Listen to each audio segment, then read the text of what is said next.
গরু জবাই করে ছুরি ওর হাতে। পরে আমি তো কাটিছি, আমরা দুই ভাই মিলে কাটিছি ওর কাছে ছুরি। ও যখন কেটে গেছে, ও তো ও ভাইটার শক্তি নেই, ও যখন কেটে দিয়েছে এইগুলো কেটে দিয়েছে, মাথা কেটে দিয়েছে। আবল তাবল গালাগালি করার পরে এবারে ও তখন বলেছে এই তুই আবল তাবল গালি দিছিস কেন আমার।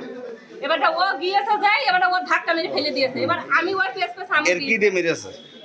দিয়ে ছুরি দিয়ে এরাম সে তো গরু জবাই করে না, সে ছুরি দেবে। কে মেরেছে? ওর মা হচ্ছে সাইফুলের মা জাহানারা আর কহিনুর। বিশাল মারামারি, মারামারি অবস্থায় ওরা দেখি মহিলা মারামারির কথা আমি ছুড়িয়ে দিলাম। এবার দেওয়ার পরে আবার ভিতরে যে দেখি ওই ওরা সাইফুল মামু আবার এখানে নেই, ঘরের মধ্যে ঢুকে গিয়েছে।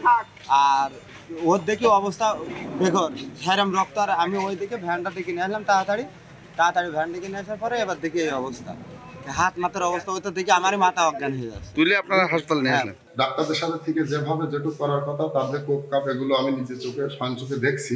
বর্তমান তাকে রেফার করছে যশোর।